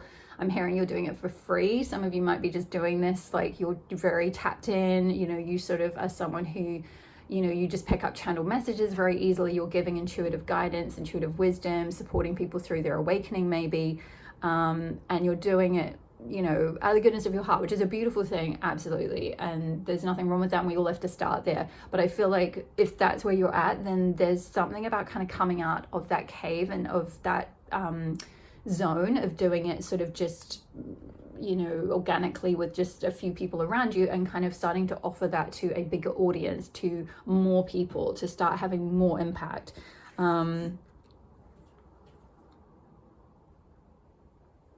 Yeah, I feel like you have a lot of wisdom with that owl here. You know, owls are symbolic of wisdom. There's a lot of wisdom that you have within you, that I feel like is with this card, it's like very ancient energy. It goes very far back. I feel like you have this wisdom like encoded in your soul, or just like it's part of your being that you can kind of tap into at will. And it's something that, it's just sort of a confidence thing I'm getting. But let's have a look at your other cards and see the other guidance. So we have got, yeah, card number 23, all tied up. There's something about, yeah, keeping yourself to yourself, keeping yourself sort of hidden. You know, this figure's, she's tied up, she's behind a tree, she's kind of looks sort of coy and hiding, and it's like, yeah, you might have been feeling a little bit stuck, a little bit stagnant, maybe, yeah, definitely kind of keeping your light a little bit to yourself. Although it's interesting, she is absolutely glowing. I don't know if you can see very well with the camera, hopefully it shows, like she's just glowing all around. Her aura is really glowing. So I feel like, yeah, you are this beautiful light. It's very like purpley bluey energy, which is similar to this card as well. So very spiritual energy that you just have sort of emanating from you.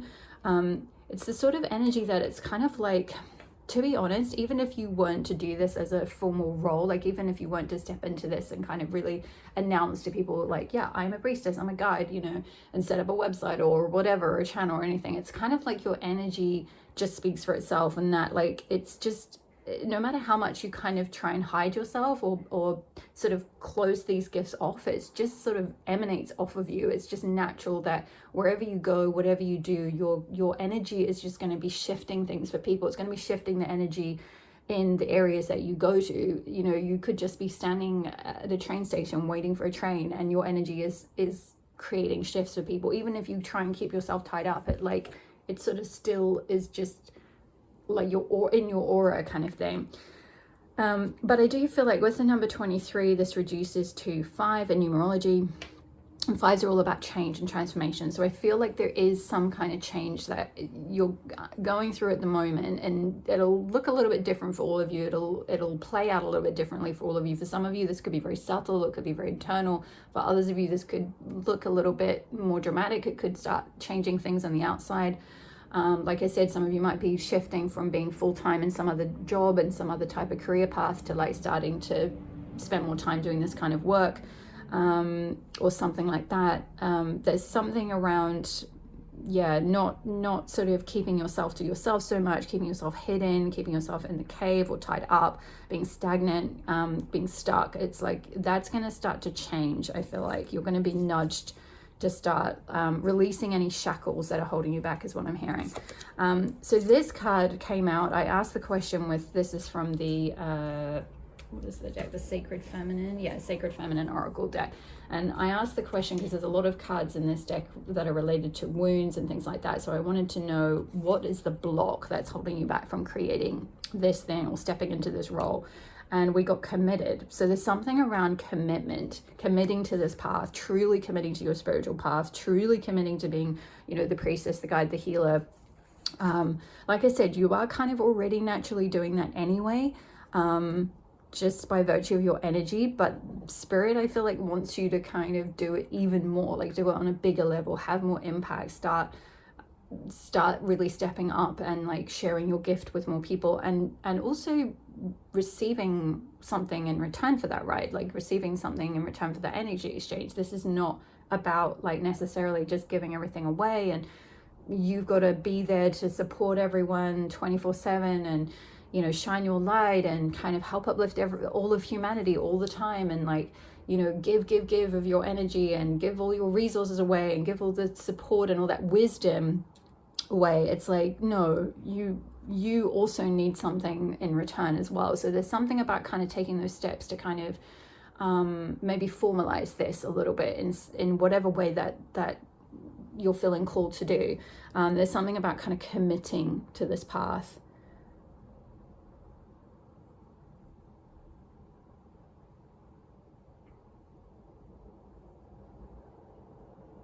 I feel like with the number 9 as well, that's making me think of, I'm just being shown a visual of like the 9 of Pentacles card, which is all about that financial independence. It's all about kind of building wealth to a point that you can actually enjoy it yourself, you can support yourself fully, and also you have more than enough to be able to give to others and support others as well. It's like you've got enough resources, enough financial stability, all of that. So there's something around kind of stepping into evolving that for yourself, or stepping into an era now, carving out, like creating an era now for yourself where you're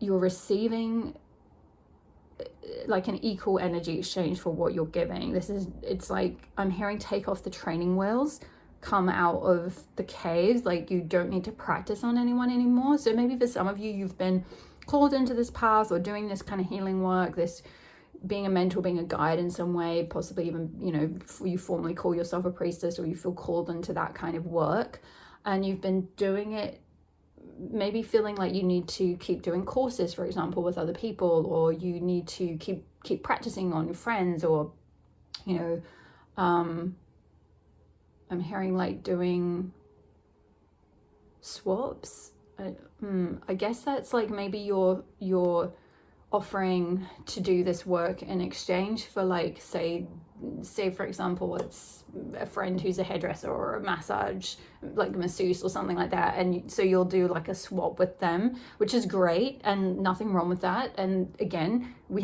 all have to start with this kind of thing.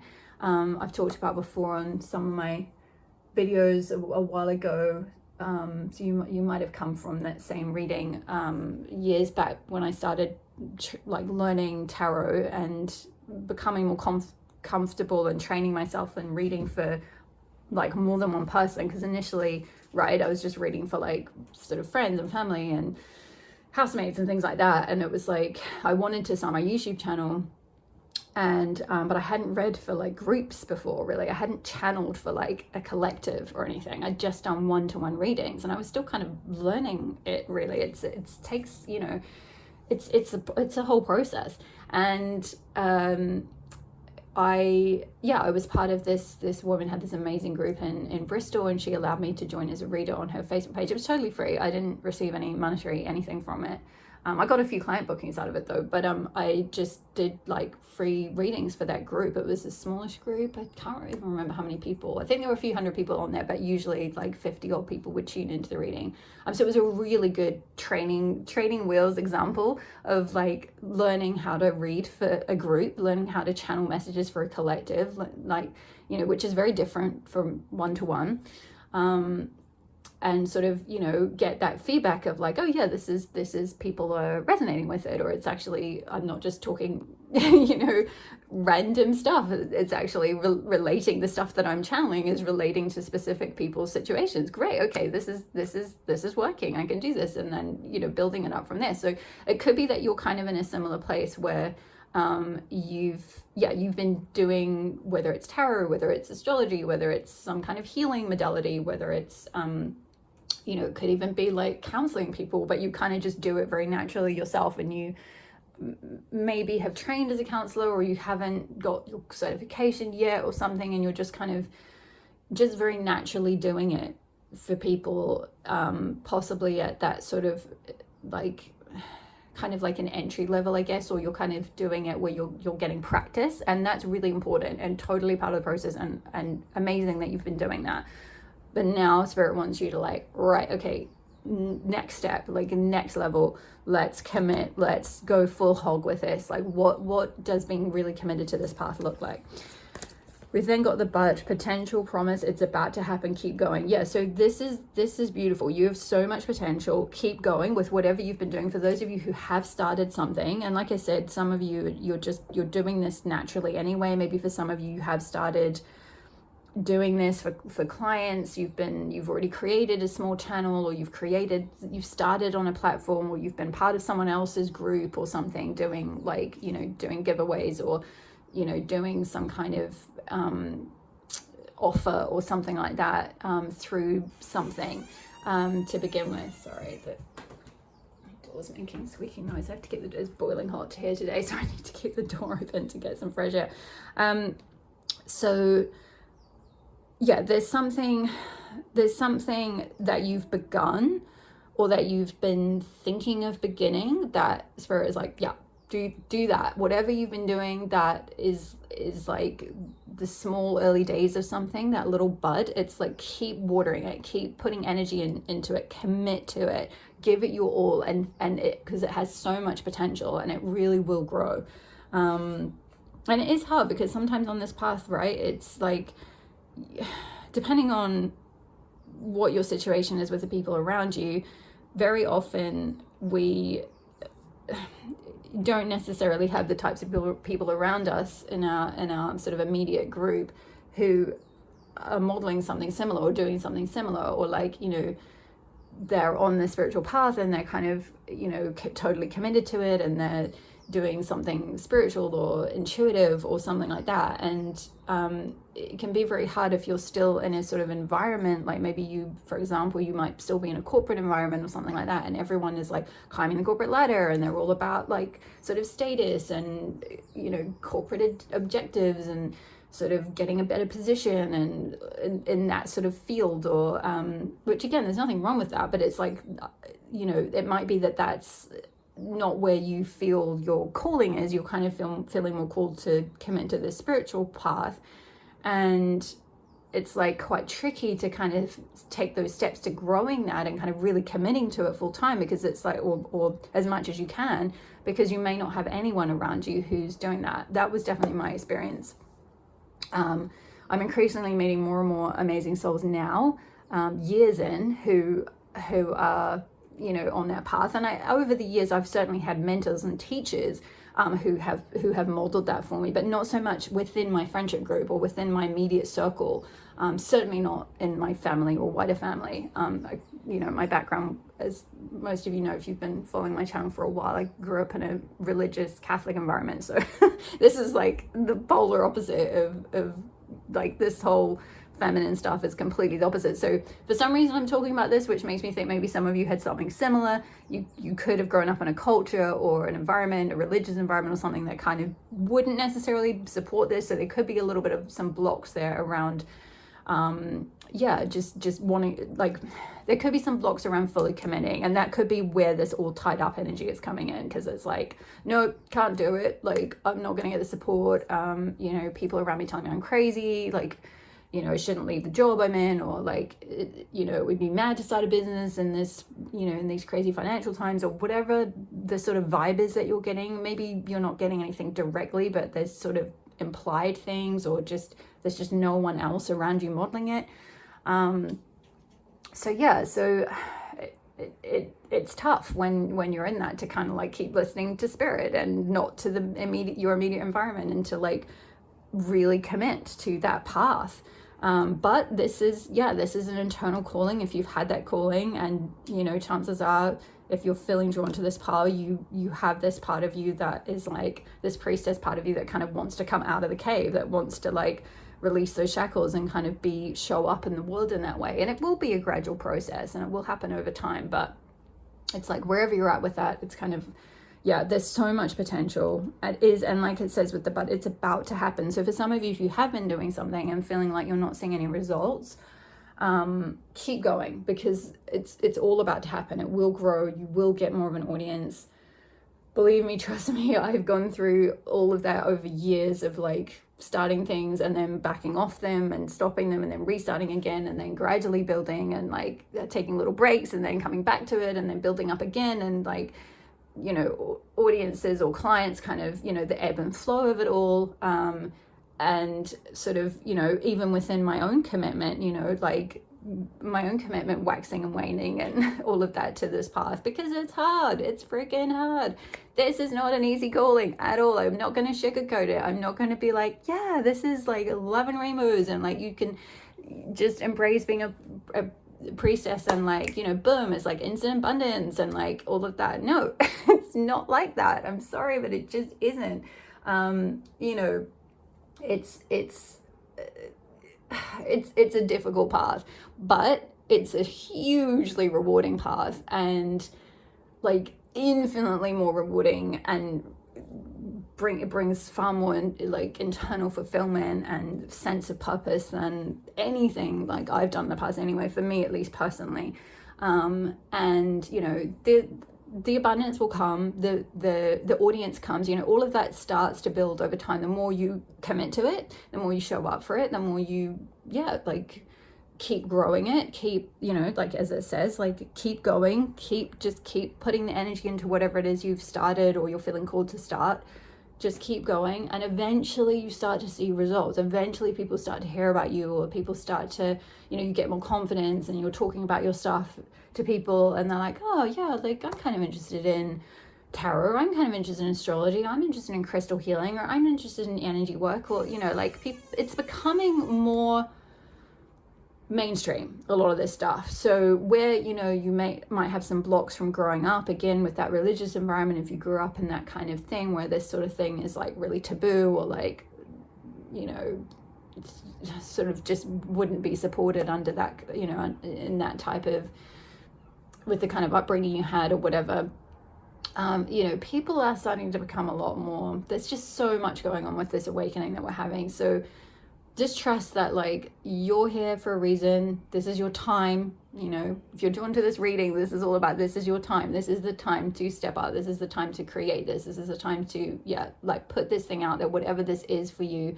I'm kind of getting at some kind of service, and not doing it for free anymore, like actually charging or actually formalizing it, actually presenting it to people, marketing it, whatever it might be.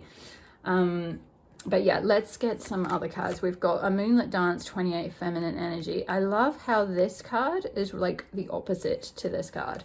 We've got all tied up here, and her energy is really kind of constricted, like her arms are sort of together, her body is like her shoulders are in. It's very like sort of like she's not very confident in herself. It's very like keeping herself to herself, keeping her energy very locked in, very tight, very protected kind of thing.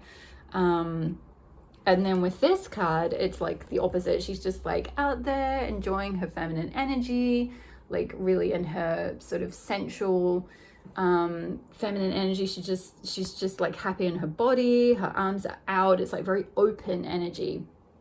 So there's something about kind of opening to the feminine, committing to the feminine, committing to that path, opening to allow that feminine energy to come through you, and be a vessel for that. That is really the role of the priestess, is to be a vessel for the goddess, to be a vessel for that divine feminine energy to come through you, and then, you know, pass that on, transmit that to others. So yeah, there's an opening to that. 28, some of you might be 28. This in numerology also reduces to 10, which is about the end of a cycle and the beginning of a new one. So I feel like you're starting to end this cycle of being like all tied up. So let's see, let's move on to the other cards. We've got morning dew, clarity, a fresh start, a positive outlook. Yeah, so for some of you, if you've been feeling a little bit frustrated, I'm hearing, thwarted, like, yeah, stuck, stagnant, like things haven't been moving. Maybe you have started something and it hasn't really evolved the way you thought, or something like that. I feel like you're going to be getting there's going to be a shift. We've got, you know, the number 5 here, changes and transformations. We've got 10, ending of a cycle and the beginning of a new one.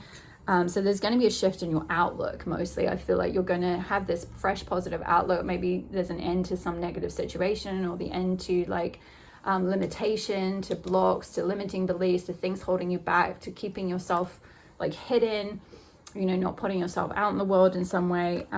Yeah, you're getting this fresh start, which is really beautiful.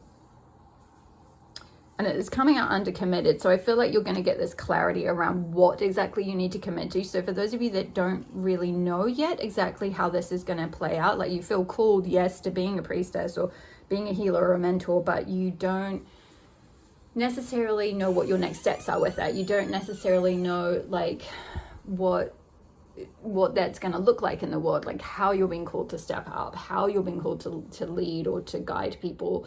You know, what should you start? What should you do? What service should you create? You know, if you're feeling a bit lost with that, a bit confused with that, a bit like stuck with it, then there is going to be this like clarity, this freshness, this fresh ideas, a bit of movement, a bit of like, like a sense of, I'm getting this like sense of peace, like a peacefulness, a resolve, a sense, that's the word, resolve.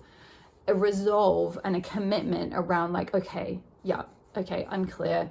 I've got to just start with this. This is what my next step is. This is what I've got to do. And being really resolved and decisive around like, I'm going to do it. I'm going to carve out the time and I'm going to commit, and I'm going to either begin this thing or start this service or grow this thing, or, you know, market it more or up level it, or whatever it is that is the sort of next level for you. And then finally, we've got she feels, she knows, card number 22. Beautiful. 22, some of you might be life path 22, which is the life path of being the master builder. It's one of the master numbers. So life path 11, life path 22, master numbers. 22 is a very special calling. It's usually a very spiritual calling. Being a visionary, a leader, someone who builds something new. And I kind of picked up a vibe at the beginning when I was channeling. I was talking about creating resources.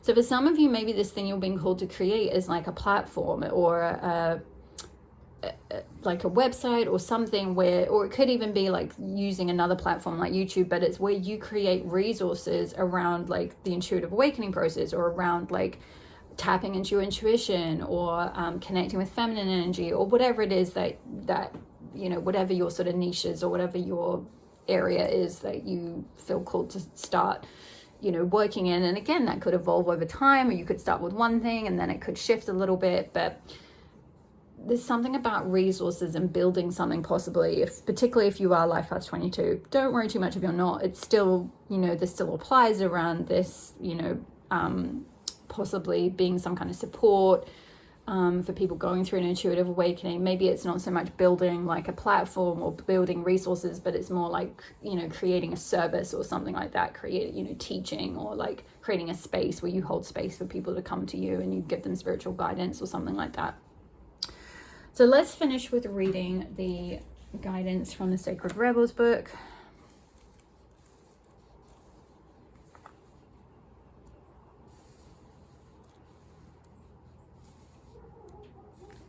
Okay, she feels she knows.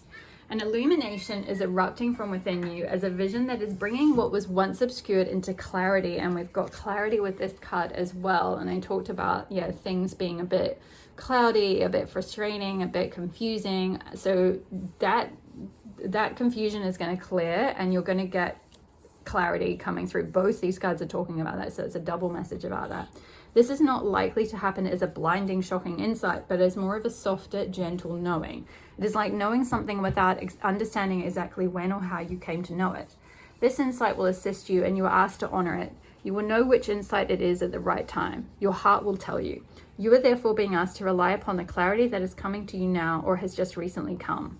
Gently but firmly from that place of knowing, intend to act and take your next steps forward. Oh my goodness, I love this. This is totally wrapping up everything I was talking about taking that next step. What is the next step that Spirit is guiding you to take with regard to this work?